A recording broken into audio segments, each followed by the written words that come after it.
Baik, kita coba lanjutkan kembali pembahasan kita dan mari kita fokus pada sisi bahasannya. Dan pemirsa, dimanapun Anda berada, seperti kita mengetahui bersama bahwa kali ini pembahasan yang akan diangkat dalam kajian fikih ikhtilaf tentang hukum foto dan gambar. Untuk itu, saya ingin ingatkan kembali tentang kaidah fikih ikhtilaf yang menjadi inti pembahasan kita. Ingat baik-baik, metode kita dalam membahas ini, kita coba sekomprehensif mungkin, semenyeluruh mungkin dalam bahasan dengan kaidah-kaidah, membahas dari mulai akar masalah, kemudian dari situ masuk kepada inti persoalan, menghadirkan solusi lewat dalil, dalil kemudian diperbandingkan satu dengan yang lainnya berdasarkan pernyataan para ulama. Setelah itu diambil perbandingannya, muqaranahnya dengan menghadirkan tarjih, mana yang paling kuat. Setelah itu kita hadirkan pilihan kepada para jamaah sekalian untuk memilih sekiranya mana yang paling memudahkan untuk diamalkan. Itu penting sebagai manhaj kita supaya diketahui turunan-turunan dari pembahasan kita. Jadi kita tidak akan menampilkan pendapat ini saja, tidak. Semua kita buka dan dengan pembukaan itu mana tarjihnya sehingga mudah untuk memilihnya. Jadi kalau ada yang belajar dengan kami fikih ikhtilaf hanya menjadikan amunisi untuk pandai mendebat orang lain, saya bersaksi pada Allah saya tidak pernah mengajarkannya. Baik, untuk itu teman-teman sekalian, penting bagi kita untuk bersikap dan meluaskan wawasan sehingga bersikap lebih mulia. Dan jangan cepat merespon sesuatu sebelum kita kumpulkan informasinya secara menyeluruh. Saya berikan pelajaran yang sangat penting. Dulu awal-awal saya ke Indonesia, saya pernah disoal, oh ini bukan dai Salafi, ini dai Muhammadiyah. Lalu bertanya orang apa bedanya Salafi dengan Muhammadiyah dengan ormas yang lain. Saya jelaskan, kalau Salafi itu manhaj, siapapun mengikuti, semua orang Islam mengikuti manhaj itu yang mengarah kepada Rasulullah SAW dengan jalur yang disebutkan oleh hadis. Sedangkan ormas itu perangkat yang bisa digunakan untuk mewujudkan apa yang diharapkan. Ada ormas A, ormas B, ormas C yang dengan perangkat ini menuju pada satu tujuan yang sama. Tidak diterima definisi saya. Sebagian orang menolak. Tapi masa terus berganti dan Allah menanamkan ujian yang berbeda. Begitu guru-gurunya kemudian berkumpul masuk ke dalam ormas, tidak bisa bicara lagi. Karena itu bertakwalah kepada Allah. Jangan menyoal siapapun tanpa pengetahuan yang baik. Dan inilah inti pelajaran kita. Jelas sampai sini? Baik. Bismillahirrahmanirrahim. Kita mulai pembahasan kita. Saya akan coba urutkan dulu struktur pembahasannya. Ibarat Nabi Adam sudah meninggal dunia karena beliau manusia, setiap manusia akan wafat. Datang maut, Quran surah 3 ayat 185. Diambil oleh malakul maut, Quran surah ke-32 ayat 11. Pulang dalam keadaan tenang menghadap pada Allah Subhanahu wa taala. Tersisa ini. Saat menyebar, iblis mulai memainkan perannya. Dia telah berjanji kepada Allah, dia minta kesempatan agar bisa membuktikan diri bahwa dia lebih hebat dibandingkan dengan Adam. Maka saat Adam Hawa turun ke bumi, dia pun minta ikutan turun. Dan memohon kepada Allah diberi kesempatan menyesatkan anak cucu Adam. Kemudian Allah pun ingin membuktikan bahwa hamba-hamba Allah ini bisa melawan dan memberikan perlawanan positif dengan cara terbaik dari godaan-godaan iblis untuk membuktikan diri sebagai hamba terbaik. Maka turun Quran surah keempat ayat 119. Iblis minta peran untuk menggoda anak cucu Adam dan menyesatkan mereka bahkan dari kanan, kiri, depan, belakang. Seperti disebutkan di Al-A'raf sampai dengan bahkan Al-Hijr sampai ayat ke-40-nya. Intinya, di antara sekian manusia, ada yang mulai tergoda dari godaan-godaan yang disampaikan oleh iblis dengan pasukannya setan itu. Singkatnya, mendekat kepada awal masa Nabi Nuh alaihi salam. Fokus baik-baik. Sekitar 6 generasi dari Nabi Adam alaihissalam. Nuh alaihissalam bin Mikhlail, bin Matushala, bin Kinan, bin Anwas, bin Thith, bin Adam alaihissalam. Satu generasinya itu bisa ribuan tahun. Karena Nabi Nuh sendiri itu berdakwah 950 tahun. Fokus baik-baik. Begitu mendekat ke masa Nabi Nuh alaihissalam, masih ada orang-orang saleh yang kemudian membimbing masyarakat untuk dekat kepada Allah. Persoalannya, ada yang dikenal dengan 5 orang saleh. Disebutkan di Quran surah 71 ayat 23. Satu pertama namanya Wadda. Yang kedua namanya Suwa. Yang ketiga namanya Yaghuth. Yang keempat namanya Ya'uq. Yang kelima namanya Nasra. Ada 5 orang saleh yang memberikan pendalaman pada masyarakat seketika itu dengan akhlak yang mulia, dengan ketaatan kepada Allah. Secara singkat, 5 orang ini kemudian sesuai dengan ajalnya wafat menghadap kepada Allah Subhanahu wa taala. Beberapa masa sebelum Nabi Nuh diutus menjadi rasul. Nah, tibalah kemudian iblis datang memberikan susupan godaan-godaannya dengan cara yang halus. Karena masyarakat merasa kehilangan pada saat itu, merasa ada sesuatu yang berbeda dalam kehidupan masyarakatnya, maka muncul godaan-godaan. Sudah, tenang saja untuk mengingat mereka. Siapa tahu dengan ingatan itu memberikan ketenangan. Maka dibuatkanlah secara singkat patung-patung 5 orang ini.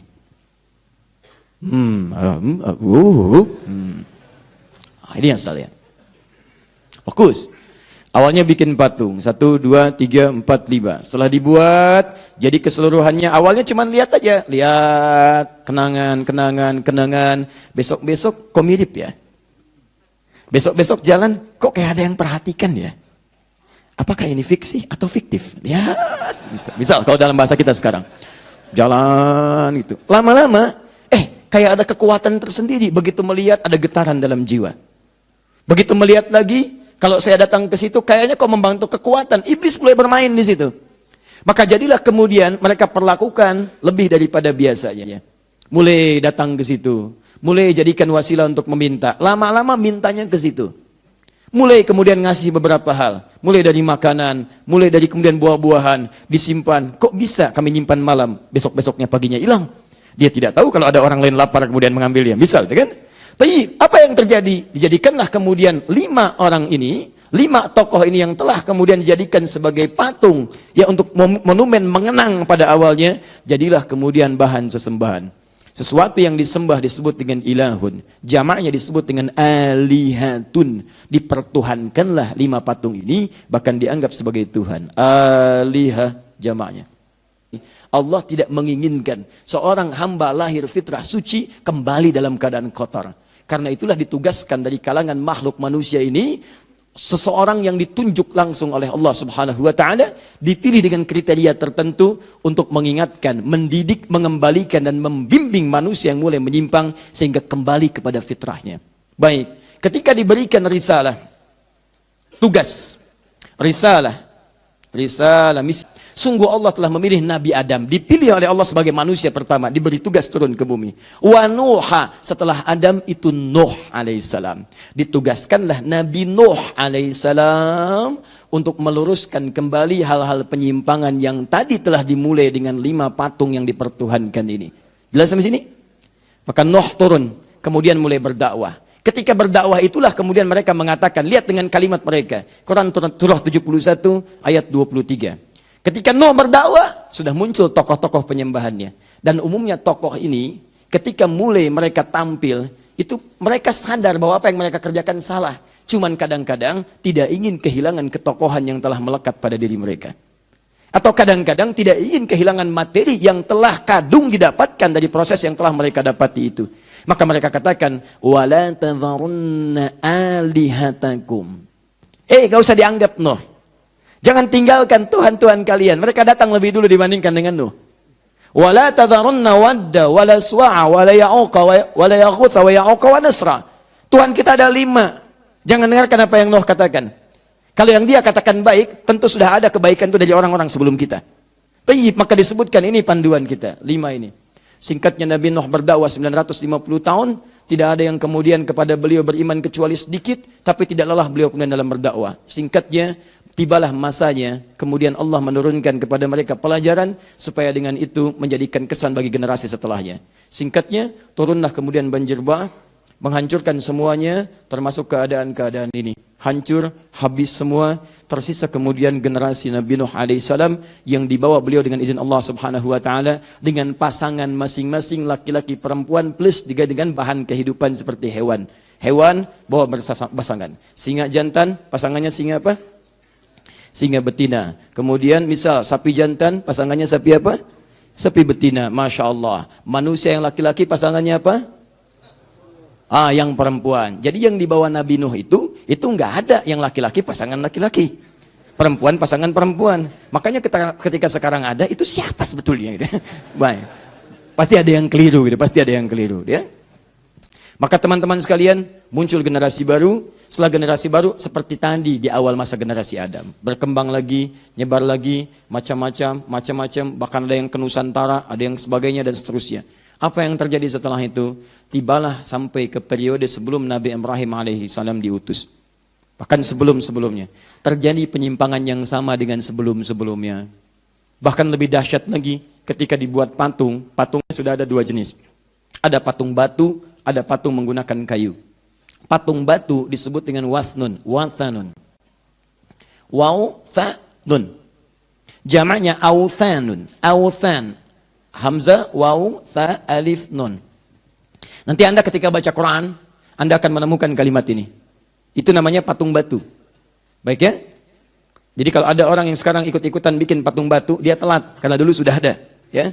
Nah, kemudian yang kedua, sonamun, sod, nun, mim, sonamun. Jamaknya disebut dengan asnamun, asnam. Fokus. Dibuat. Singkatnya, saya langsung masuk ke fase Nabi Ibrahim alaihissalam. Begitu zaman Nabi Ibrahim, disaksikan bahkan orang terdekat beliau itu tokoh pembuatnya.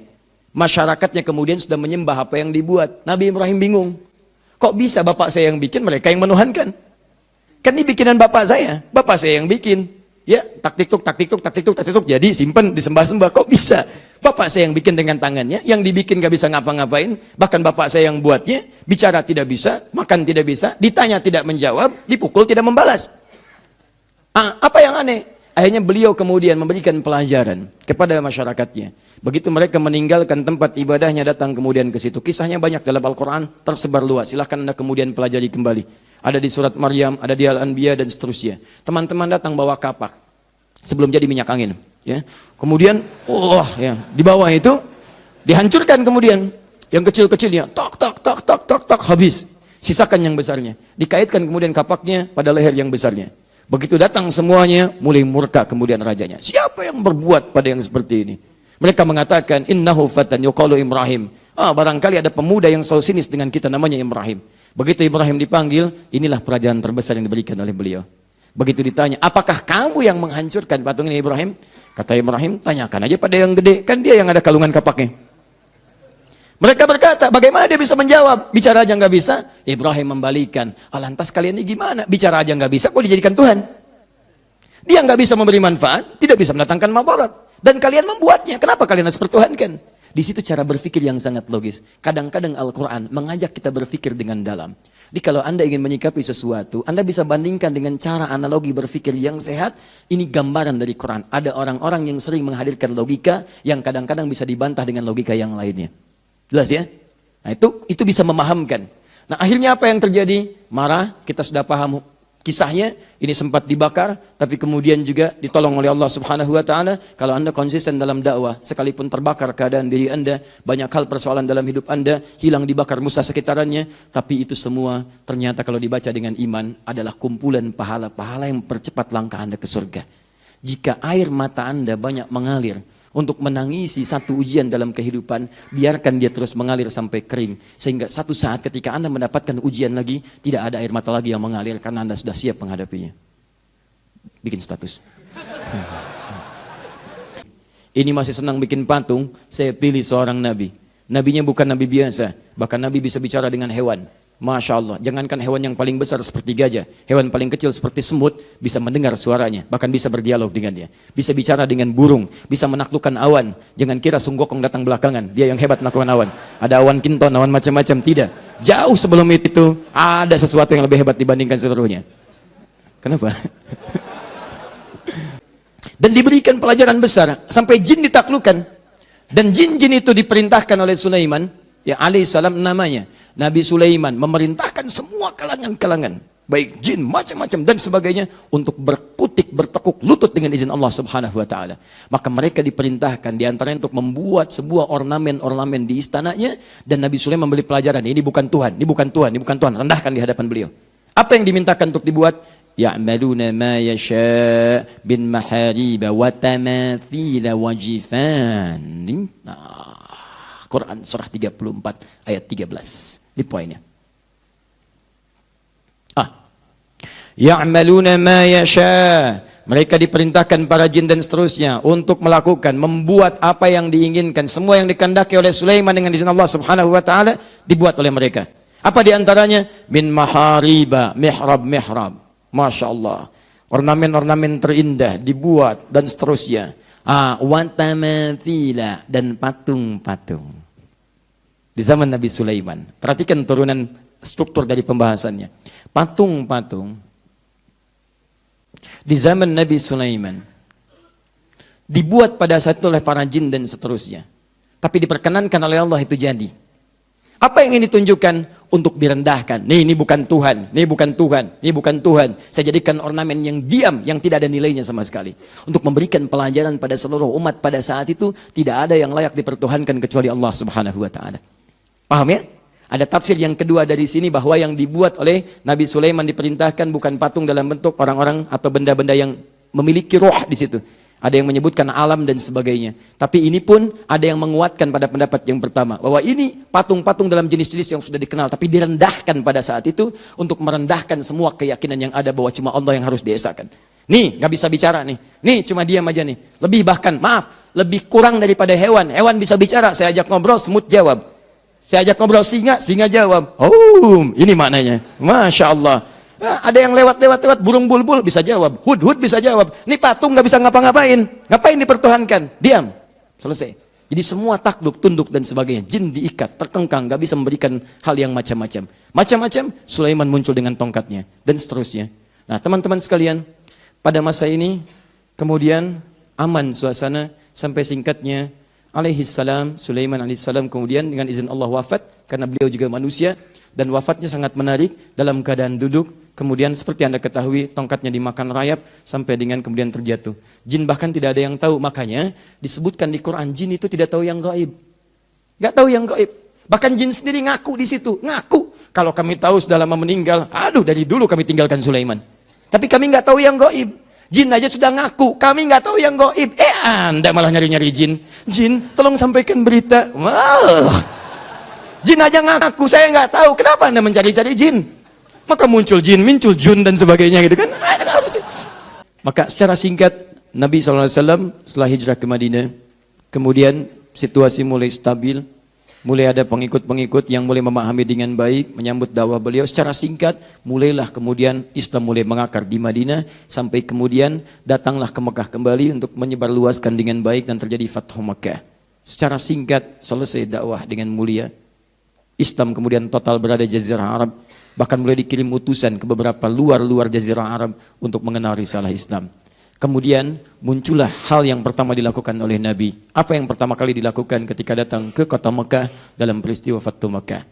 Nabi menghancurkan semua jenis hal yang dipertuhankan, mulai dari kemudian patung-patung, baik di dalam Ka'bah ataupun sekitaran Ka'bah. Dalam Ka'bah ada patung dulu, keluarin patungnya, hancurkan, tahtim.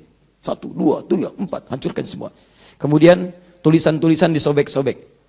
Termasuk tulisan-tulisan yang dilekatkan sekitaran Ka'bah yang tidak sesuai dengan kemuliaan-kemuliaan yang menghadap kepada Allah Subhanahu wa Ta'ala. Misal, ada yang diganti, ada yang disobek. Yang diganti itu syair-syair. Karena dulu orang jahiliyah punya kebiasaan, mereka kumpul di setiap akhir pekan di pusat-pusat hiburan namanya aswaq. Suq Dumatul Jandal, Suq Uqad dan sebagainya. Puncaknya di dekat sekitaran Ka'bah. Itu pertandingan paling tinggi di situ kompetisinya. Jabal Qubais yang sekarang jadi Istana Raja. Itu mereka untuk menentukan penyair yang terhebat, pujangga paling bagus itu akan tanding di situ. Ya, mereka datang, ada Imrul Qais, ya itu Amir Syu'ara, itu pimpinan pujangganya, pangeran pujangganya. Ada Al-Khutai'ah, ada Nabi Adhibyani. Mereka pada di situ tampil. Imrul Qais dengan andalannya menggunakan rumus tawil. Tawilun lahu dunal bukhari fadailu, fa'ulun mafa'ilu, kifa nabki min dzikri habibin wa manzili, bisaqtili wa baina dakhuli fahaumali, dan yang lainnya. Yang paling bagus nanti qasidahnya. Qasidah itu adalah kumpulan dari bait syair yang berjumlah 7 bait. Kalau sudah 7, nanti digabungkan jadi satu, disebut dengan qasidah. Diturunkan semuanya, dituliskan dengan tinta emas. Nah, tulisan tinta emas ini ditempelkan di dinding Ka'bah pada saat itu. Untuk mengenalkan, ini loh yang paling bagus syairnya. Sedangkan rahib yang paling hebat, jimat-jimat yang ditempel. Gambar-gambar poster-poster ketuhanannya, yaitu yang patung-patung tadi. Plus patung di dalamnya. Nah, tiba masa Islam dihancurkan patung-patung, syair-syair tadi diganti, tulisannya tetap dengan tinta emas, tapi diganti dengan ayat Al-Quran, yang sekarang dikenal dengan kain kiswah Ka'bah. Jelas ya? Maka dihancurkan oleh Nabi, habis semuanya, cuman masyarakat ada sebagian belum mengetahui apakah yang dilarang ini hanya patung-patung dan lukisan-lukisan ketuhanan saja atau gambar-gambar yang lainnya kemudian tidak dilarang. Terjadilah beberapa peristiwa. Sebagian masih ada yang melukis, tapi bukan patung-patung. Ada yang lukis hewan, ada yang lukis manusia, ada yang macam-macam. Sampai kemudian di antara sekian lukisan itu ada yang jadi gorden bergambar. Nabi berumah tangga dengan Sayyidah Aisyah. Begitu beliau akan nutup gordennya, tiba-tiba Nabi melihat itu. Maka kemudian Nabi SAW meluruskan keadaan itu. Nabi mengatakan dengan kalimat yang nanti kita akan bacakan hadis-hadisnya. Ya Aisyah, kalau dalam bahasa kita Allah murka dengan keadaan itu.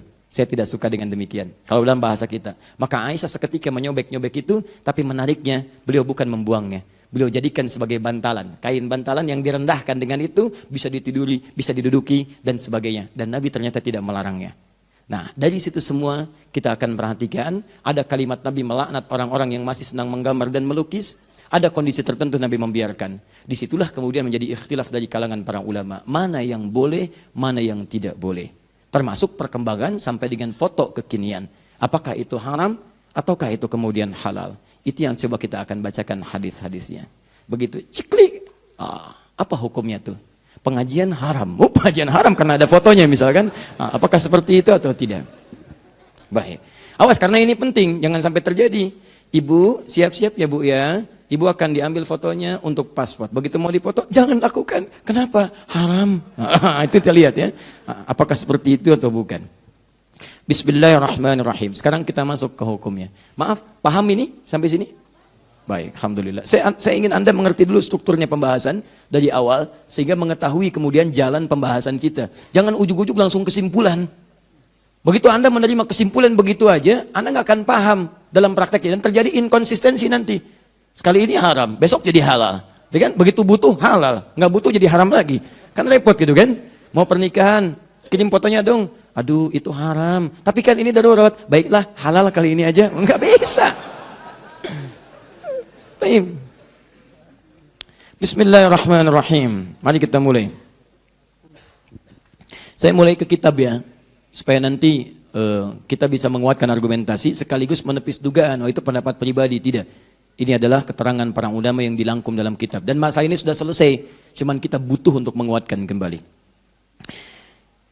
Ma huwa hukmut tamathil was-suwar fi syari'atil islamiyah? Apa hakikat hukum daripada patung-patung dan gambar-gambar dalam syariat Islam? Sekarang kita tampilkan dulu teman-teman sekalian dalil-dalil yang melarang itu. Dalam konteks apa kemudian dilarang? Pertama, ada di kalangan para ulama nanti yang berpendapat keharaman mutlak. Saya tuliskan pendapat para ulama, haram mutlak. Ini yang berhati-hati. Haram mutlak. Ini periode dulu ya. Jadi apapun jenisnya, mau gambar apapun, sepanjang dari yang bernyawa, ada rohnya, bernyawa. Ingat, pembahasan kita ini pada gambar yang bernyawa, bukan selain ini. Jadi kalau Anda gambar misalnya pohon-pohon, ya kan, air, pemandangan, kan itu nggak ada masalah. Itu sepakat semua ulama, itu nggak ada masalah. Yang jadi persoalan gambar-gambar dari yang bernyawa, manusia, hewan, ya dan seterusnya. Nafas dengan ini. Itu pendapat pertama mengatakan haram mutlak. Apa dalilnya? Jadi kalau melukis ingat saya katakan nih mulai dari pendapat ulama dahulu ya, yang konvensional, yang terdahulu, yang belum ada pada masa itu fotografi, ingat, yang belum ada pada masa itu handphone, yang belum ada pada itu kebutuhan KTP, paspor dan sebagainya. Jadi mereka memandang ini haram mutlak, nggak boleh orang gambar-gambar sesuatu. Ya, apa kemudian dalil-dalilnya? Pertama, mari kita turunkan an-nassul awal. Dalil yang pertama, ma rawahul Bukhari wa Muslim an Aisyah radhiyallahu taala anha an Rasulillah sallallahu alaihi wasallam annahu qala. Diriwayatkan oleh Al-Bukhari dan Muslim, sahih keduanya. Dari Sayyidah Aisyah, semoga Allah meridai kepada beliau, dari Nabi sallallahu alaihi wasallam bersabda, "Ashaddun nasi 'adzaban yaumal qiyamati alladhina yudahiuna bi khalqillah." Awas, orang-orang yang paling keras siksaannya, asyadd, paling keras siksaannya. Jadi kalau ada orang yang disiksa di neraka misalnya, mohon maaf, wah ini dipukulnya pakai tempat tisu, yang ini lebih keras lagi, pakai batu sekalian. Degik, ya kan? Ada orang yang cuma dicelupkan ke neraka, cuma itu bukan cuma biasa, ya, cuma dengan segala sakit di dalamnya. Quran surah keempat ayat 56. Begitu dicelupkan hancur semuanya. Celupkan. Ini lebih keras lagi. Tarik sekencang-kencangnya, celupin. Gitu kan? Naikin lagi. Nah, itu paling keras. Siapa dia? Lihat alladzina yudahiuna bi khalqillah, yaitu orang yang mencoba-coba memirip-miripkan penciptaan Allah Subhanahu wa taala. Sehingga dengan itu terkesan seakan ingin menyaingi ciptaan Allah. Yudahin, kalimatnya yudahiu, bukan yushabihu lagi. Jadi bukan tasyabuh lagi, tapi mudahat. Mudahat.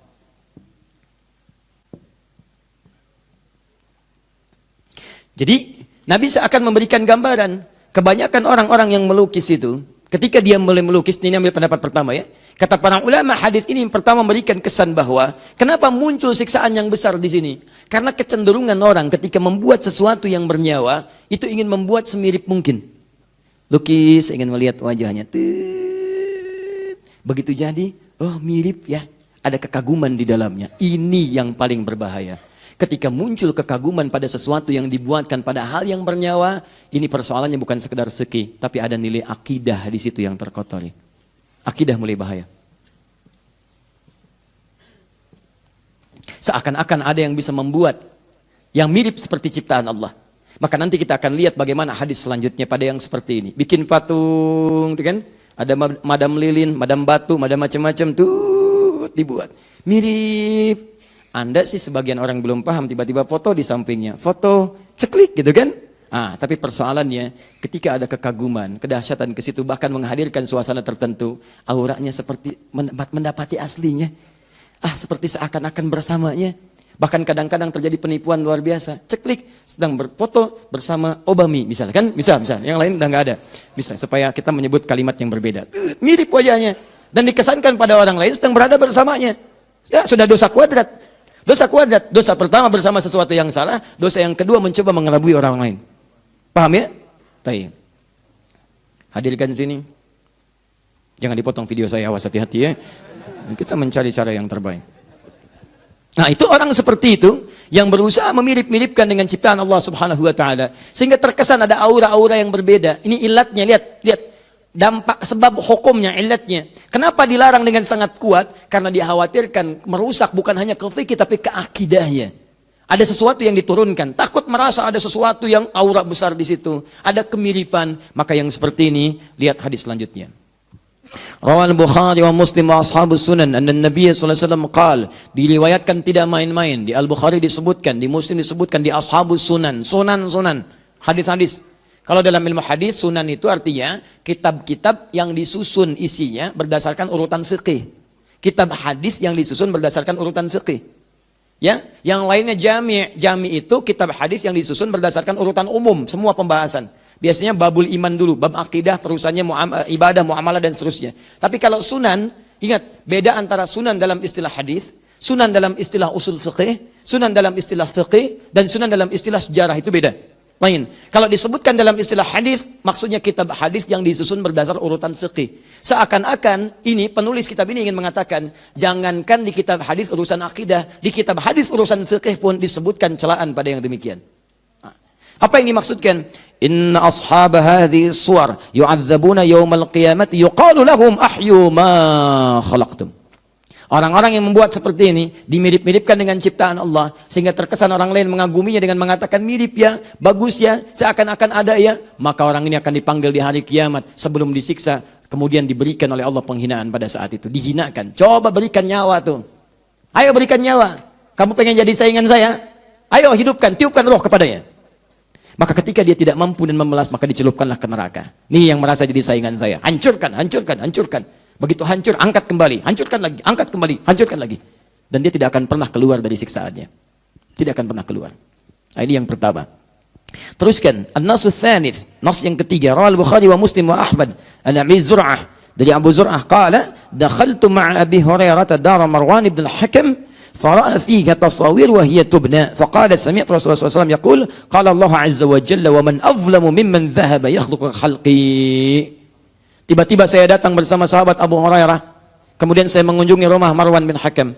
Ketika mendapati di situ banyak gambar-gambar, bahkan ada yang tersusun dan membentuk satu bentuk-bentuk tertentu. Bubna, ada yang digambar, ada yang jadi patung-patung sebagian. Maka dibacakanlah hadis Nabi, hadisnya hadis qudsi. Wa man azlamu, yang tadi menyebutkan diazab. Yang tadi menyebutkan dihinakan. Yang ini disebut manusia paling zalim.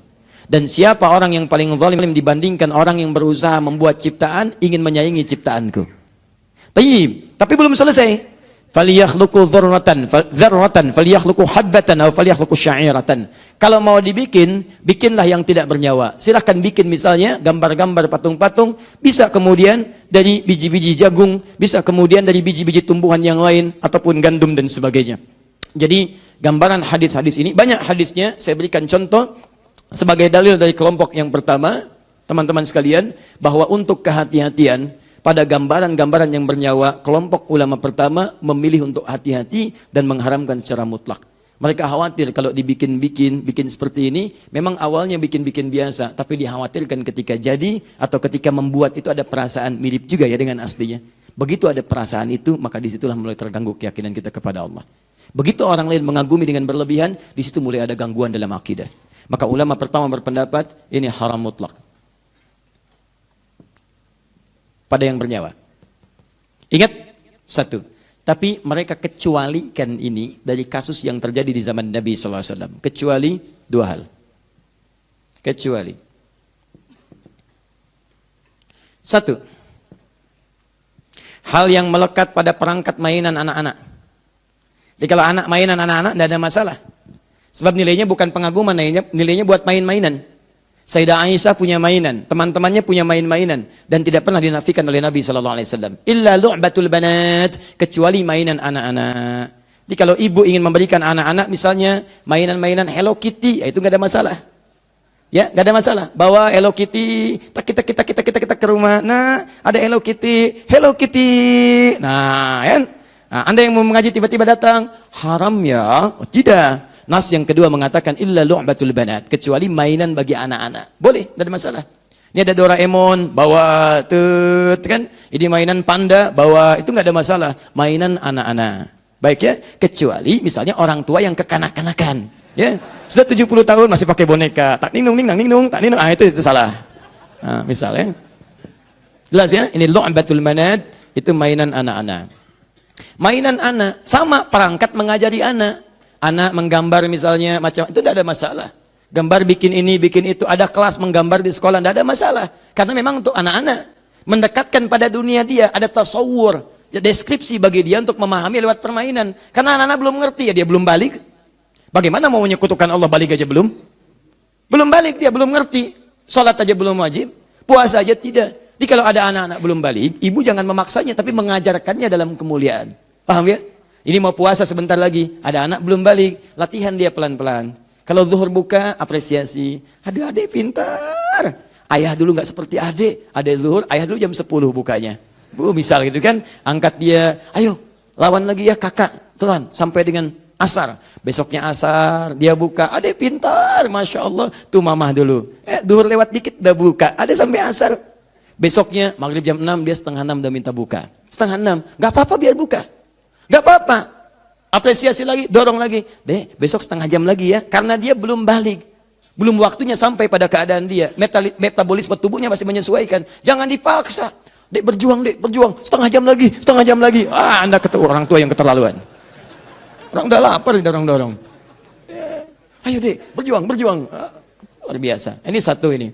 Yang kedua, pada gambaran-gambaran yang sifatnya direndahkan, ya, muhannidah.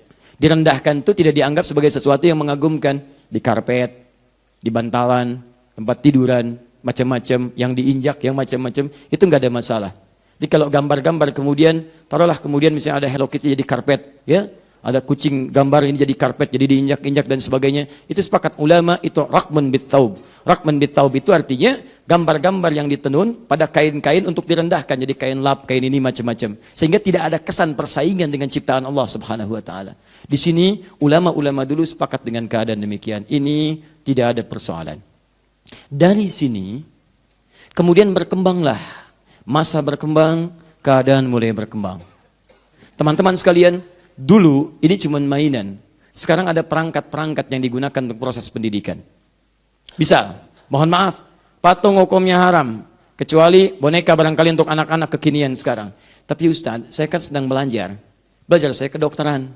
Harus belajar tentang rangka, anatomi tubuh dan sebagainya. Kadang-kadang dibuat demikian. Apa hukumnya? Pada yang demikian diambil illat maslahatnya dikembalikan ke sini. Apa fokusnya? Sepanjang yang dimaksudkan bukan bagian dari untuk menyaingi ciptaan Allah. Tapi digunakan pada hal-hal esensi yang lain. Yang sifatnya ada maslahat atau merendahkan sesuatu sehingga berbeda dengan ciptaan Allah. Maka ini dibenarkan. Maka yang fakultas kedokteran tidak ada masalah. Yang di biologi gak ada masalah. Ketika ada misalnya rangka-rangka tertentu dan seterusnya dibuat untuk menunjukkan bagian-bagian dalam tubuh ataupun juga penggalian-penggalian pada hewan. Itu tidak ada masalah. Sekalipun sebagian ulama masih agak hati-hati. Kalau bisa bentuknya jangan sesempurna mungkin. Misal bentuk wajah hilangkan sebagiannya, tutup misalnya kan. Baik, sehingga tidak menyerupai betul. Ada sebagian yang masih berhati-hati. Tapi dalam konteks kekinian kan gak bisa. Kita akan pelajari bentuk hidung. Begitu ditunjuk, hidungnya nggak ada. Ini kan repot. Adik-adik, sekarang kita akan mulai ya belajar tentang mengenal hewan-hewan buas. Mari kita lihat, ibu ceritakan singa. Seperti apa gambarnya bu? Haram. Nggak bisa. Karena kita ingin menjelaskan bagaimana kemudian bentuknya. Repot gitu kan kalau nggak ada. Unta. Gimana itu unta bu? Kalau mau tahu ke padang pasir aja ke sana. Oh, bisa. Kasihkan gambarnya nih begini, begini, begini, begini. Itu nggak ada masalah. Guru gambar sketsa gini, misalnya kan, inilah singa, kan? Paham ya? Baik. Yang kedua, turunan lagi misalnya. Baik, maaf di kepolisian atau di militer dan sebagainya. Dibutuhkan misalnya ahli sketsa untuk memastikan keadaan hukum. Begitu ada terjadi pencurian, dulu belum musim CCTV, bahkan sekarang masih berkembang keahlian ini. Maka datang, bagaimana saudara menurut anda? Ciri-cirinya seperti apa? Begitu digambarkan ciri-ciri, dilukiskan begini. Apakah seperti ini? Bukan. Apakah seperti ini? Bukan. Apakah seperti ini? Mirip dikit. Apakah seperti ini? Mirip dikit. Ini mirip sekali. Oh iya, yang seperti itu. Mirip yang dimaksudkan bukan mirip ciptaan Allah. Tapi untuk mirip menemukan pelaku dari unsur kejahatan. Yang ini boleh. Ayo saudara, siap. Saya lukiskan ya. Apakah seperti ini? Tidak. Apakah seperti ini? Tidak. Udah mirip seperti ini? Bukan. Kenapa bukan sama sekali? Haram pak. Wah, Masya Allah. Ini repot yang seperti ini. Jelas ya? Dia nggak ada kepastian hukum. Bagaimana anda bisa membantu proses kepastian hukum? Polisi kesusahan, sidang nggak terjadi-jadi dan sebagainya. Begitu di persidangan ditampakkan, oh, apakah yang saudara maksud orang ini? Betul pak dia. Seperti gambar ini? Bukan pak. Kenapa menolak? Yang itu haram pak. Yang ini yang halal. Ada pencuri yang halal, ada gambar yang haram. Kan? Itu yang repot. Nah, sampai sini dipahami? Baik, jadi bagian pertama, kalau yang dimaksudkan lukisan-lukisan, melukis makhluk bernyawa. Ini kita nggak bicara tentang pemandangan, tentang pohon dan sebagainya. Maka ulama yang pertama, mereka berhati-hati mengatakan ini mutlak haram karena dikhawatirkan ada sesuatu gambaran terjadi dalam jiwa yang bisa merusak akidah. Kecuali dengan 3 turunan tadi. Ada maslahat hukum. Yang kedua, jadi sebagai mainan-mainan yang biasa. Ataupun yang ketiga, sesuatu yang melekat untuk sifat yang hal-hal yang rendah. Serbet misalnya, kemudian juga bantal yang ditiduri, kasur dan sebagainya. Sepanjang itu tidak menghadirkan hal-hal dengan sifat haram turunan. Sifat haram turunan itu misalnya, maaf, gambar-gambar yang tidak elok. Kalau itu halal dong gambar misalnya di bantal, karena tidak dimirip-miripkan. Tapi bantalnya gambar Madonna misalnya, nah, itu nggak tepat juga. Nggak boleh. Hal-hal yang sifatnya melahirkan turunan hukum baru, itu yang dihilangkan. Saya ingin mimpi bisa main bola seperti Lionel Messi misalnya kan, bikin bantal Lionel Messi, seakan-akan tidur bersama Messi, itu nggak boleh, haram hukumnya. Saya nggak mau pakai Messi, main aja kalah 3-0, saya Ronaldo aja misalnya kan, yang golin saat di puncak, misal gitu kan, itu nggak boleh, karena ada suasana yang hadir kemudian yang tidak dibenarkan. Jelas? Tayyib. Masuk selanjutnya, kenapa sampai ke Ronaldo? Bismillahirrahmanirrahim. Teruskan ya. Ini kan baru masa konvensional, belum kekinian. Kita belum masuk foto. Judulnya kan foto dan gambar. Kalau gambar sifatnya lukisan, kalau sekarang ke foto. Yang haram sudah, sekarang kita teruskan. Saya bacakan dulu ya. Ini narasi teksnya. Tadi sudah saya terangkan dengan jelas ini narasi teksnya. Ma yuhramu minas suwar wat tamathil. Apa-apa yang haram diharamkan dari gambar-gambar dan patung-patung. Kan? Awalan at-tamathilul mujassamah, patung-patung yang berbentuk. Kan? Idza kanat lidhi rahin min insanin aw hayawanin tuhramu bil ijma'. Jika yang dimaksudkan patung-patung itu adalah patung-patung manusia atau hewan-hewan yang tadi dengan maksud-maksud yang saya sebutkan tadi. Ya, begitu dibikin untuk kekaguman, untuk macam-macam sehingga melahirkan gambaran-gambaran yang merusak akidah, itu haram hukumnya. Haram hukumnya. Dan itu ijma. Ijma, ingat, semua ulama sepakat. Ulama sepakat. Nabi menyampaikan, sahabat menerima, tabi'in kemudian mengamalkan, dan ulama semua sepakat. Anda Nabi bukan, Rasul bukan, sahabat bukan, tabi'in juga bukan, ulama juga bukan. Bikin kesepakatan baru. Anda aneh. Anda aneh. Ya? Inna malaikata la tadkhulu baitan fihi kalbun wala suratun wala tamathil wala junubun. Malaikat tidak akan pernah masuk ke dalam satu rumah yang di dalamnya ada sifat-sifat, ada anjing di dalamnya, ada kemudian gambar-gambar, ada patung-patung, dan juga tidak juga bagi orang yang dalam keadaan junub dan belum dia bersuci di situ. Maka di sini ilat hukumnya, jika Anda menemukan hal demikian lebih baik kemudian Anda sesuaikan. Ya, jadikan seperti Nabi tadi. Nabi masuk ke ruangan, ada Sayyidah Aisyah, tiba-tiba yang digambar di gorden diturunkan, jadi keset, jadi bantalan, jadi apa dan sebagainya. Itu lebih selamat dibandingkan Anda pajang dan sebagainya. Menghadirkan satu saat Anda lewat, ada patung kuda misalnya kan, begitu lihat, duh, ini kuda kasihan, siang malam begitu aja, capek kayaknya, berdiri aja begini, kan? Ah, itu aja udah candaan yang kemudian melahirkan gambaran. Mirip ya, ada patung kuda di Bekasi, kudanya warna putih, di Kemang warna hitam. Masya Allah, di Kemang warna hitam itu katanya kudanya, kuda yang di Bekasi, terbang ke sana, begitu terbang kena polusi, nyampe sana hitam. Patung kuda satu hilang di Bekasi, karena jadi candaan di situ. Ya, kuda terbang, padahal kudanya kuda patung, kuda bikinan, dan sebagainya. Disitulah kadang ada kesan-kesan tersendiri yang menghadirkan seakan kekaguman yang tidak pada tempatnya. Jadi keliru di situ. Paham ya? Kemudian, thaniyan, as-suratul musawwarah bil yad lidhi rohin haramun bil ittifaq. Juga ulama sepakat bahwa gambar-gambar yang memiliki roh, yang tadi saya sampaikan tadi, dilukis tapi ya, bukan foto nih, ini masih lukisan. Yang dilukis sengaja. Nah ini ketika melukis itu kan tadi saya sampaikan, seakan-akan ada kesan gitu. Ada kesan, kemiripan, macam-macam. Ini yang paling bahaya. Ini semua ulama sepakat, itu haram hukumnya. Dengan hadis Nabi SAW, Inna ashaba hadhihi suwar yu'adzabuna yaumal qiyamah. Yuqalu lahum ahyu ma khalaqtum.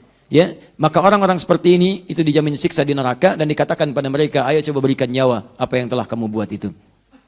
Nah kemudian teman-teman sekalian, nah ini as-suratu idza kanat barizatan tush'aru bit-ta'zim. Awas hati-hati.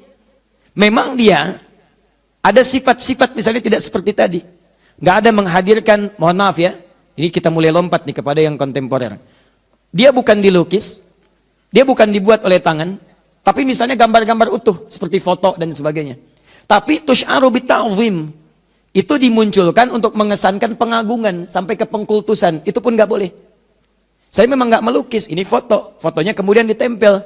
Dari tempelan itu misalnya saya pasang foto misalnya, maaf ya, si fulan, si fulana atau macam-macam, atau bahkan misalnya tokoh-tokoh dari nasional, tokoh-tokoh pemain bola, tokoh ini macam-macam saya tempelkan dan di situ ada kesan pengkultusan.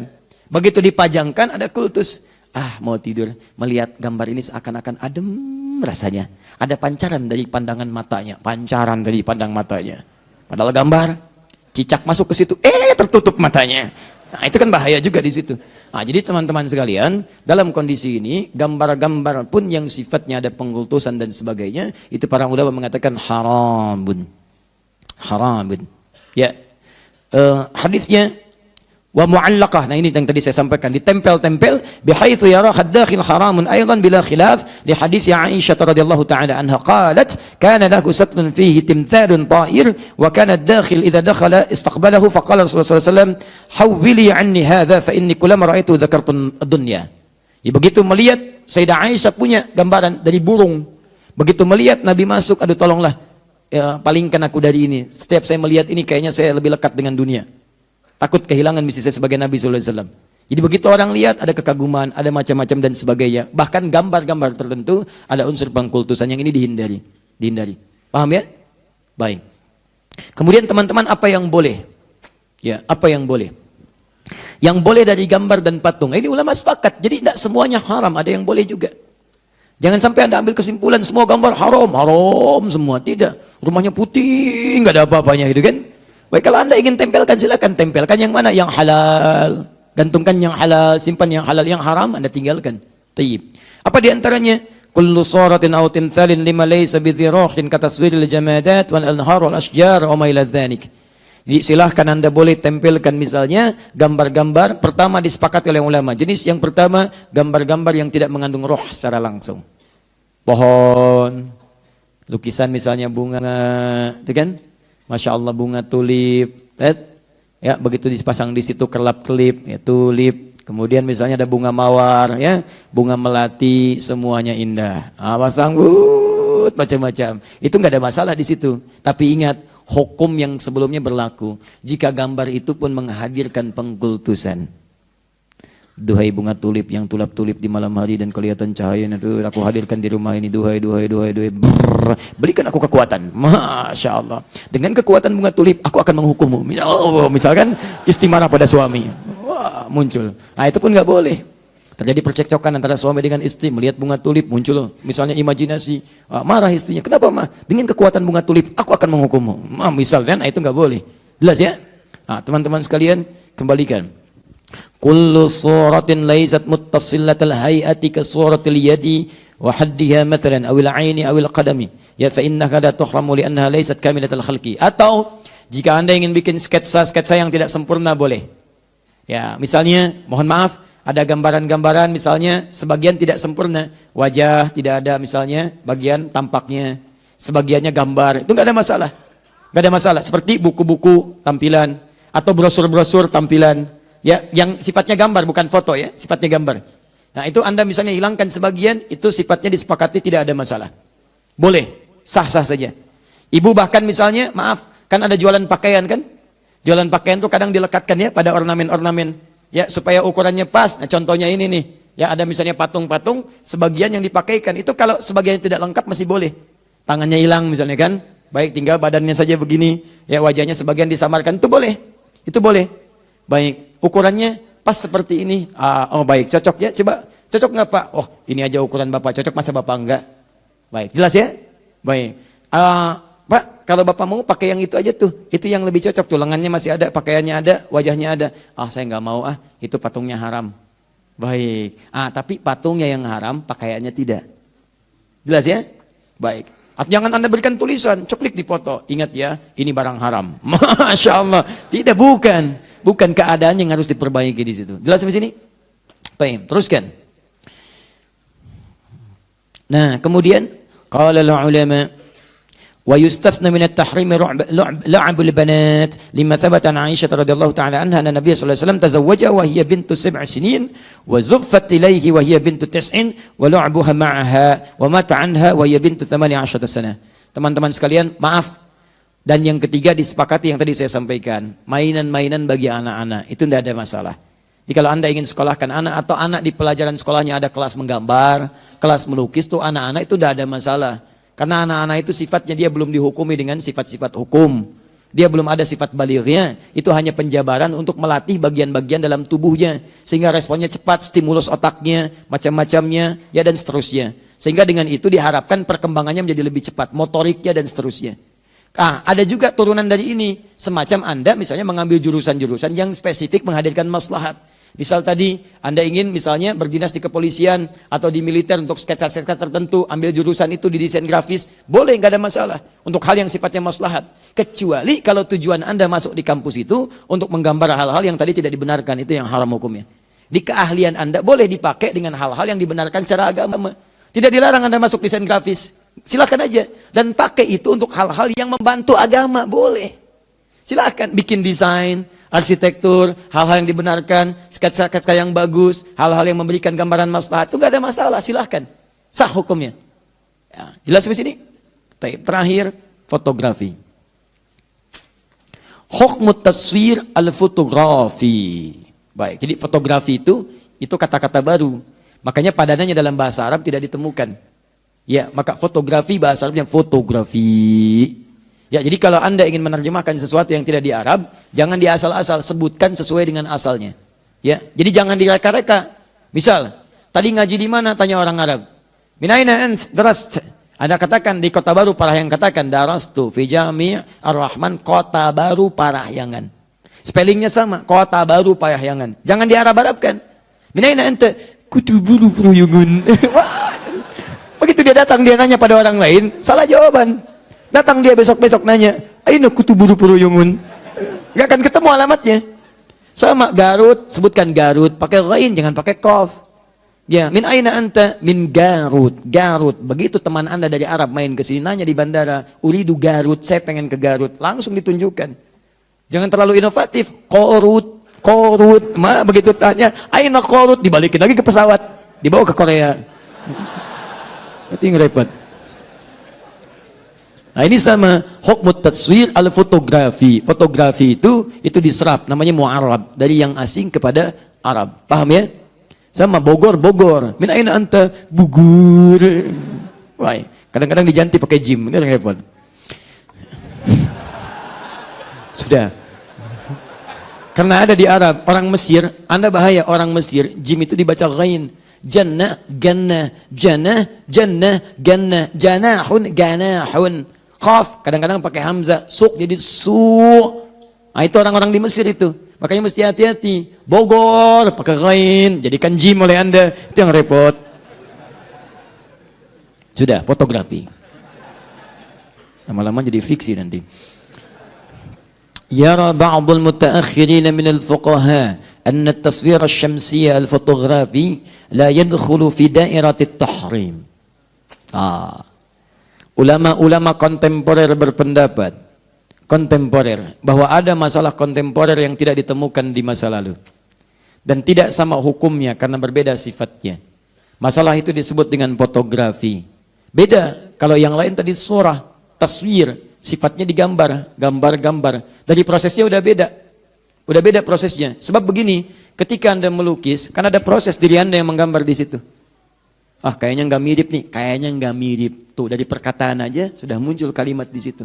Ganti lagi jadi lebih mirip, ganti lagi jadi lebih sesuai. Seperti ini ya, bagus sekali ya. Seperti aslinya. Itu yang bahaya. Tapi kalau fotografi emang sudah asli. Saya ngambil foto Anda, nggak mungkin muncul kambing. Pasti Anda di situ. Pasti Anda. Silakan cek. Atau begitu di foto, seklik, yang muncul si Amang misalnya, nggak mungkin, mustahil. Saya foto Anda, yang muncul Anda. Saya foto singa, yang muncul singa. Itu yang disebut dengan fotografi.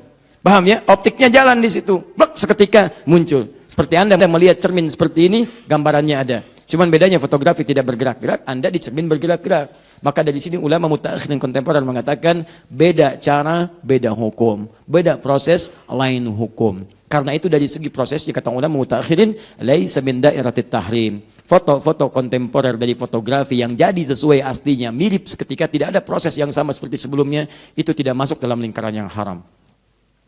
Artinya boleh. Satu ya. Pendapat yang di sini umumnya para ulama berpendapat demikian. Jadi jenis pertama, ini saya belum mulai turunan nih, saya baru mulai hukum asal, belum ada hukum turunan. Ingat, setiap yang halal itu bisa jadi haram dalam kondisi tertentu. Seperti yang haram bisa jadi halal dalam kondisi tertentu.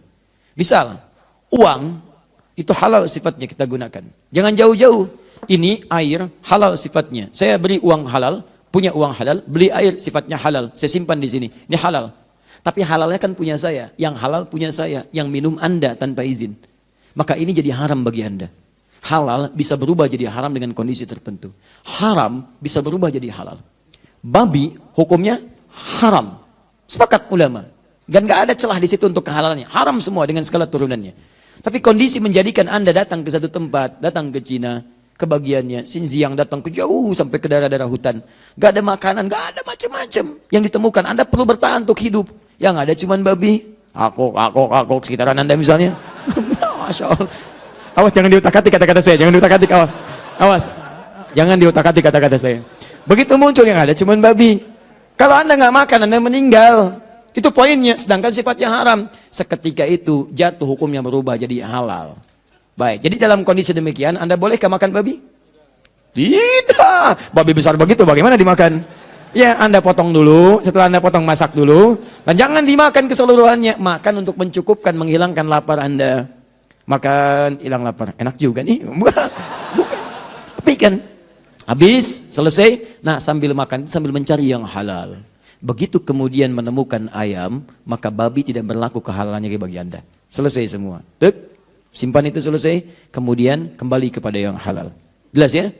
Nah, kecuali nanti nas yang lain, segala hewan yang ada di laut, ya, tahuru ma'uhu wal hillu maitatuhu. Kalau yang di laut itu, Masya Allah, itu airnya itu sah digunakan bersuci dan halal semua bangkai yang ada di dalamnya.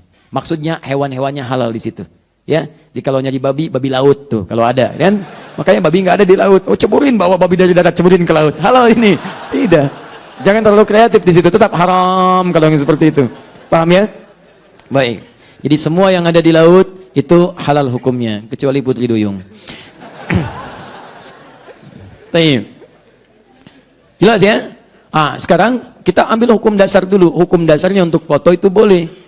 Itu boleh hukumnya. Jadi silakan kalau misalnya Anda ngambil foto, misalkan dalam kajian, ingin dilihat, ingin macam-macam, atau misalnya Anda ingin mengenalkan sebagai pendidikan, foto presiden misalnya kan ditempel, dipajang untuk diketahui macam-macam. Di Madinah ada foto raja-raja dipajang. Raja Fulan, Raja Fulan, Raja Fulan, sampai Raja Salman, sampai sekarang kemudian pangerannya juga dan seterusnya. Ada, itu tidak ada masalah. Status ya kan dengan foto-foto dipajang, atau misalnya gambaran-gambaran tertentu, ada kejadian digambarkan, itu tidak ada masalah. Sepanjang foto-foto yang dimaksudkan bukan sifat yang pertama. Ya, walaupun nanti ada sebagian ulama-ulama yang tetap ketat di sini. Kata para ulama, hukum fotografi itu kami mengambil kehati-hatian sama dengan yang lainnya. Kecuali dalam kondisi-kondisi tertentu. Misal, seperti untuk KTP, seperti untuk paspor, seperti untuk macam-macam. Cuman ulama mutaakhirin kemudian menjawab, bagus kehati-hatian itu kami hargai. Cuman kan faktor itu pengecualian sifatnya darurat. Sedangkan KTP bukan hal yang darurat. KTP dibawa kemana-mana. Ya, maaf Pak, bisa lihat identitasnya, tapi ini darurat ya Pak ya. Darurat ya Pak. Baik, paspor kan dibawa ketika Anda keluar. Dan darurat itu sifatnya ketika tidak ada, maka hukumnya pun hilang. Sama dengan tadi, babi misalnya darurat itu, begitu menemukan ayam, itu tidak. Tapi kan itu melekat pada Anda dalam kehidupan. Tapi tetap Anda tidak bisa menyalahkan prinsip, karena ini bagian dari pendapat yang diambil dengan pertimbangan-pertimbangan tertentu. Jadi kalau Anda menghindari foto, misalnya teman Anda, nah itu nggak apa-apa, kita hargai, nggak ada masalah. Tolong jangan foto saya ya, kenapa? Saya lebih ingin berhati-hati, takut saya masuk dalam yang diharamkan. Itu nggak apa-apa, kita hargai dia. Ya, tapi kalau Anda ingin mengambil yang lain, itu pun nggak ada masalah. Jadi kalau ada ustadz yang nggak mau difoto, nah berarti ustadz ini mengambil pendapat yang ini. Berarti ustadz sedang berhati-hati di situ. Baik ya, Ustaz, foto dulu Ustaz. Oh maaf, saya belum bisa difoto. Oh baik, Ustaz haram ya. Kalimatnya yang enak. Ustaz sedang mengambil pendapat yang pertama. Baik, Ustaz maaf, boleh lihat identitasnya? Baik, tapi kan Ustaz di sini ada foto. Itu kecuali. Itu berarti ini gelombang dari sebagian pendapat. Yang lainnya, saat boleh foto, boleh silakan. Ini berarti dia mengambil pendapat yang mutaakhirin, yang melihat perbedaan dari sifat-sifat keharaman beda dengan yang lainnya. Paham? Baik. Terakhir, di bagian penutupnya, hukum foto ini pun ada turunan. Saya bacakan dulu pendapat Syekh Saiz. Yaqulu fadilatul Syekh Saiz ma nassahu wa la'allaka turidu an ta'rifa hukma ma yusamma bitaswiri syamsi. Boleh jadi Anda ingin mengetahui tentang hukum fotografi atau foto-foto biasa yang bukan lukisan. Fanaqul, maka kami berpendapat, yumkinuka an taqula inna hukmaha hukmu raqmi fi thawb wa qad 'alimta istithna'ahu nassan. Wa dhalika an taqul inna hadha laysa taswiran bal habsan lis-surati wa ma mithluhu illa kamathali as-surah fil mir'at. Kata beliau, kalau Anda ingin tahu hukumnya seperti itu, maka hukumnya hukum dikecualikan dari yang haram, seperti halnya lukisan yang dijadikan sebagai raqmun fit thawb, sapi lukisan yang direndahkan, jadi bantal, jadi macam-macam. Itu hukumnya sama dengan itu. Disilahkan, di situ boleh-boleh saja, sepanjang, catatan yang terakhir, hukum turunannya. Sepanjang foto itu tidak memiliki hukum turunan haram. Pornografi, haram. Gambar, ceklik foto, yang diharamkan, itu nggak boleh. Kan hukum foto halal, iya hukumnya halal, tapi cara Anda berpose itu haram. Jelas ya? Maaf, hukumnya misalnya tidak melahirkan pornografi, busananya ada, lengkap, bagus dan sebagainya, cuman tampil ria di situ, genit dan sebagainya, ingin menarik perhatian orang lain, tabarruj di situ, sama. Pakai jilbab, teman terlampau genit, ingin tampil macam-macam, itu tetap haram juga hukumnya, dan seterusnya. Sama foto, tapi foto itu dijadikan sebagai bagian dari jimat, pengkultusan dan sebagainya. Memang hukum fotonya nggak haram, tapi hukum pengkultusannya haram. Makanya ketika hukum pengkultusan itu haram, jatuh gambarnya pun haram ada di sekitaran Anda. Paham sampai sini?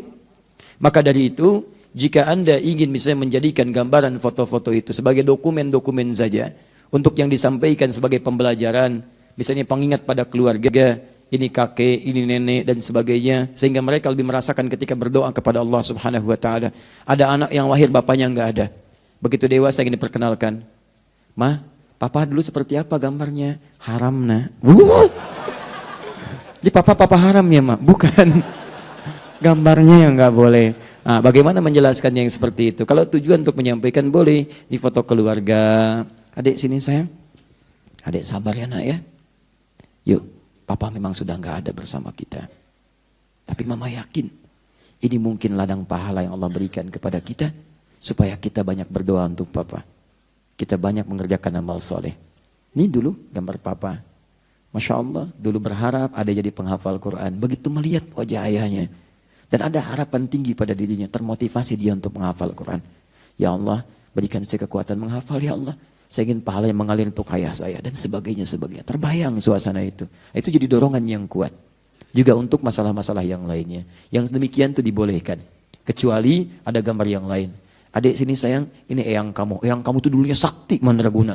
Lebih sakti dibanding si Mandra. Wah, macam-macam. Si Mandra kalah sama ini. Wah, misut pasang ini, itu salah. Salah di situ. Jadi itu yang coba dihindari. Paham ya? Nah, kalau sudah paham, sudah mengerti, maka sudah jelas. Apalagi yang mau diperselisihkan. Argumentasinya jelas, kisahnya jelas, turunan hukumnya jelas, kitabnya juga ada. Tinggal Anda praktek dalam kehidupan. Dan saya tidak pernah memaksakan Anda mau milih yang mana. Kalau dari kesimpulan ini Anda ingin misalnya saya nggak apa-apa, saya nggak pengen ada seperti itu, biar putih saja rumah saya, silahkan. Itu hak Anda. Dan tidak boleh kita memaksakan hak kepada orang lain. Anda ingin dengan tanaman saja, boleh, itu sah-sah saja. Tapi juga Anda mesti menghargai jika ada teman-teman Anda setelah pelajaran ini memilih misalnya untuk mempraktekkan hal-hal yang bermanfaat dengan apa yang tadi disampaikan. Maka dengan itu nyaman kehidupan kita, tenang kita dalam beribadah, dan insya Allah semoga Allah meridhai apa yang telah kita pelajari. Nah, jelas uraian saya? Paham insya Allah? Mengerti? Siap mengamalkan? Baik, pilihan terserah Anda. Silahkan Anda pilih sesuai dengan apa yang Anda ingin sampaikan. Kesan pertama memang begitu menggoda, tapi selanjutnya itu terserah Anda. Nah, teman-teman sekalian, fokus baik-baik ya. Fokus baik-baik. Kalau sudah jelas, sudah baik semuanya, hukum sudah ada, maka saya mohon kepada Anda, semua pelajaran fikih ikhtilaf kita gunakan sebagai pegangan untuk beramal. Bukan amunisi untuk mendebat orang lain. Dan kalau ada iseng-iseng yang mendebat dan sebagainya, acuhkan aja. Karena perdebatan tidak membawa maslahat. Anda meninggalkan perdebatan sekalipun Anda benar, Allah bangunkan bagi Anda istana di pinggiran surga. Kok di pinggir Ustaz? Biarin, yang penting ada. Daripada enggak sama sekali. Daripada enggak. Gak apa-apa, hadir dan sebagainya. Itu nikmat. Dibandingkan Anda capek, sibuk. Biarin orang-orang yang menyoal kadang-kadang, itu barangkali kurang mendapatkan wawasan yang lebih luas atau ingin mempertahankan saja pendapat yang ingin dipegang tapi mau memaksakan pada orang lain. Jadi yang seperti itu anggap saja barangkali dia dalam proses pembelajaran dan kita doakan supaya meluas wawasannya. Jangan diacuhkan juga. Jangan diacuhkan, tapi kita dorong dengan doa dan kita ajak. Jangan, saya tidak mengajarkan Anda untuk mengacuhkan orang lain, tapi kita doakan dalam kebaikan sehingga itu menjadi nyata dalam maslahat kehidupan kita. Paham? Jelas? Siap mengamalkan? Saya cek dengan Quran surah kelima Al-Ma'idah ayat 100 sampai 101. Ya ayyuhalladzina amanu, hai orang-orang yang masih merasa punya iman. Ini bagi yang punya iman saja. Kalau yang tidak, barangkali tidak berlaku ayat ini. La tas'alu an asya'a in tubdalakum tasu'kum. Kalau uraian sudah jelas disampaikan dari awal sampai akhir, jangan coba-coba banyak ditanyakan lagi. Khawatir banyaknya pertanyaan itu menjadikan yang jelas semakin tidak jelas nantinya. Sudah jelas banyak ditanya, jadi tidak jelas. Beli sabun, jelas sabun, banyak ditanya. Sabun apa? Lifebuoy. Akhirnya yang tadinya mudah jadi susah. Yang dicari ada Dove, ada macam-macam, jadi ke Lifebuoy. Sudah jelas Lifebuoy, tanya lagi, belinya di mana? Alfamart. Padahal sekitarannya ada 212, ada Indomaret, ada macam-macam. Allah. Yang ada Alfamart. Kan Alfamart itu ada 3 mah. Allah. Yang mana? Yang dekat tiang listrik. Masya Allah. Tunjukkan di situ. Masya Allah. Begitu dia berangkat ke situ balik lagi. Sabun gak dibeli. Kok gak beli sabun? Tutup mah. Yang buka yang dekat pohon. Nah, itu yang merepotkan Anda semua. Jadi kalau sudah jelas, jangan banyak ditanyakan sehingga membuat yang jelas semakin tidak jelas. Jelas uraian saya? Paham? Ada pertanyaan? Masya Allah, alhamdulillah. Kurang iman. Apa ya? Mungkin yang lain. Oh, ini sudah semua lah, sudah jelas. Satu saja saya bacakan ya, mungkin ini kekinian kasusnya, tapi sebetulnya kalau ini paham, gampang disimpulkan. Assalamualaikum Ustaz, Waalaikumsalam warahmatullahi wabarakatuh. Mohon penjelasannya, jelas tadi. Kadang-kadang, saya seorang juru foto yang fokus pada wedding fotografi, tapi sudah tidak lagi mengerjakan foto pre-wedding dan foto lamaran. Namun hingga saat ini masih ada beberapa hal yang mengganjal, yang sangat membutuhkan penjelasan mengenai hukum dari pekerjaan yang saya geluti ini. Masya Allah, orang menjalani pekerjaan, Anda gelut dengan pekerjaan. Saya kasihan pada Anda. Betul-betul saya kasihan. Sudah nggak jelas, tiap hari gelut lagi. Tahu artinya gelut? Ya, berkelahi itu bahasa Jepang. Baik. Izinkan saya untuk memberikan sedikit narasi. Baik. Kerjaan saya di dalamnya menurut pemahaman saya banyak praktek yang sama sekali tidak syar'i, seperti musik, makan minum berdiri, pakaian-pakaian berlebihan, cenderung pamer, bahkan terbuka aurat, ikhtilat dan sebagainya. Baik, dan pertanyaan saya, bagaimana hukum terkait pekerjaan ini kalau saya terlibat dalam acara tersebut? Anda kan bisa memilih. Anda bisa memilih. Hukum foto misalnya pada wedding pernikahan itu sah bila digunakan pada yang halal. Kan Anda bisa pilih foto-foto yang pernikahan yang syar'i. Ada kan yang pakai jilbab, laki-lakinya bagus, dan seterusnya. Ke dalam akad, yang akad sesuai Islam itu boleh, nggak ada masalah. Untuk mengabadikan itu semua, menyampaikan tentang pernikahan yang itu dokumentasinya bisa dibawa ke dalam nuansa rumah tangga yang bisa mengingatkan antar pasangan. Begitu ada masalah, lihat foto pernikahan. Ya Allah, saat akad saya berjanji tidak menyakiti istri saya. Saya berbuat salah telah menyakitinya. Ya, itu poin pentingnya. Bukan untuk dihayalkan. Ya Allah, mudah-mudahan ada yang kedua ya Allah. Wah, bukan itu poinnya. Jelas ya? Jadi kalau yang seperti itu boleh, Anda bisa memilih.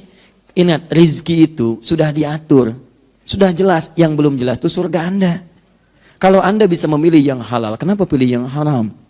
Jadi kalau ada panggilan demikian, kan Anda bisa lihat, bisa petakan bagaimana suasananya. Jangan, Anda boleh mempertahankan profesi Anda, tapi Anda pilih alokasikan pada yang mulia, yang dibenarkan oleh tuntunan syariat. Yang tidak baiknya Anda hindari. Paham ya? Baik. Saya kira itu dulu lah untuk saat ini. Untuk yang lainnya nanti kita bahas dalam pertemuan yang lain. Teman-teman sekalian, jika Anda menemukan yang benar dalam uraian yang saya sampaikan, itu hakikatnya petunjuk Allah. Dan isyarat dari Rasulullah untuk kita amalkan.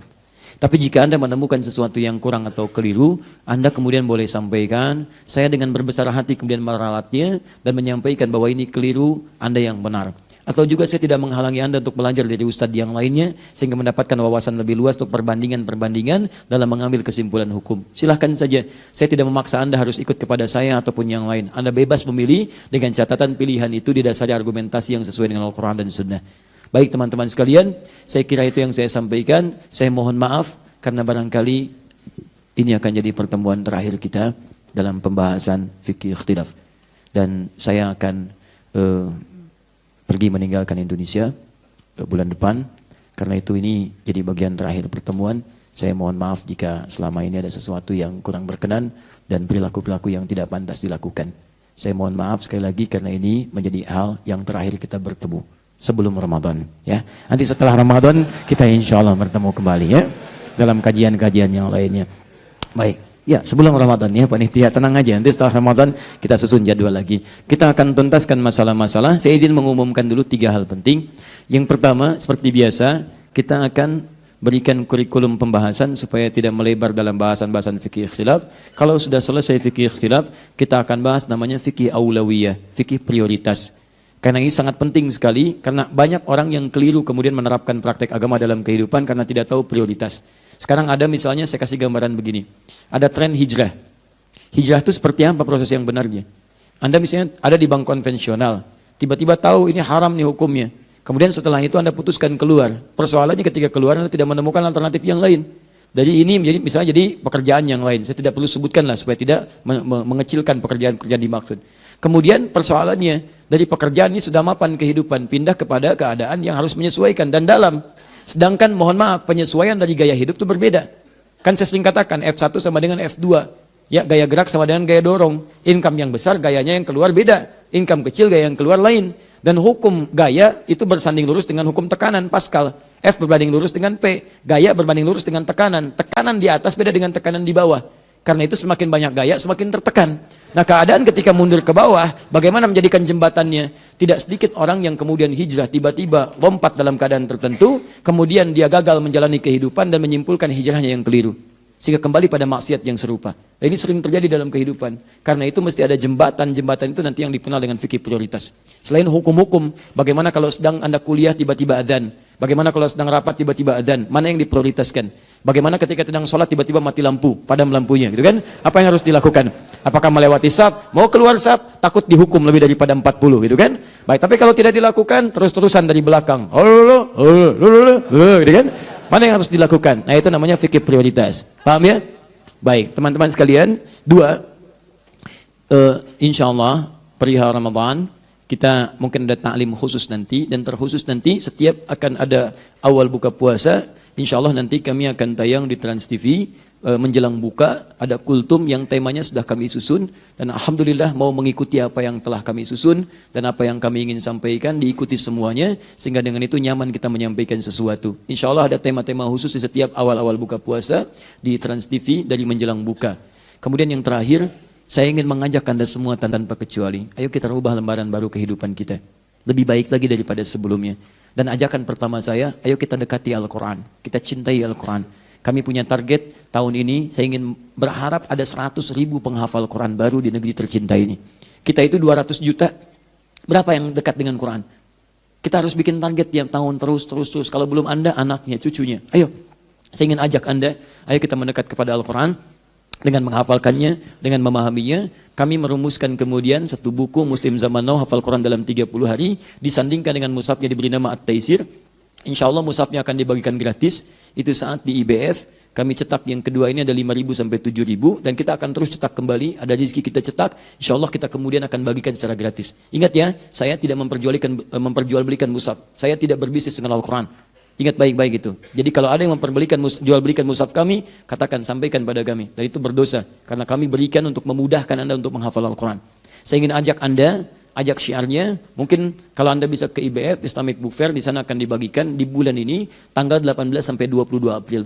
Khusus hari Jumat, tanggal 20 April, itu jamnya ba'da asar, sekitar 16 sampai menjelang maghrib, saya akan ada khusus di sana untuk memberikan tips singkat untuk cara cepat menghafal Al-Quran. Ya, dan bukunya nanti yang MZN mungkin sebagian ada di sini, selebihnya nanti kita dapati di IBF. Dan di situ kita akan berikrar kembali, termasuk alumni Istiqlal, kita akan gemakkan se-JCC bagi pengunjung yang datang bahwa kita adalah ahli Quran yang akan mendekat kepada Allah Subhanahu wa taala. Dan saya tidak tahu apakah itu bagian dari sejarah Anda ada di situ, atau barangkali Anda bisa terhubung untuk menghadirkan niat menjadi bagian dari ahli Quran ketika kembali kepada Allah Subhanahu wa taala. Yang terakhir, bertakwalah kepada Allah, tingkatkan ketaatan, pulanglah ke rumah, jadilah keluarga yang bertakwa. Suami pulang ke rumah, bimbing istrinya, ibu bimbing anak-anaknya, semua kompak, harus ada perubahan mulai saat ini, sehingga menjadi keluarga yang soleh kembali pada Allah Subhanahu wa taala. Saya tidak punya permintaan, kecuali satu saja. Satu saat saya bisa pulang lebih dulu dibandingkan dengan Anda. Tapi mohon, dalam setiap sujud Anda, mohon mintalah dan doakan kepada Allah, supaya Allah berkenan mengampuni dosa-dosa saya dan dosa kedua orang tua saya. Subhanakallahumma bihamdika asyhadu an la ilaha illa anta astaghfiruka wa atubu ilaik. Wa akhiru da'wana alhamdulillahi rabbil alamin. Wal afu minkum. Assalamualaikum warahmatullahi wabarakatuh.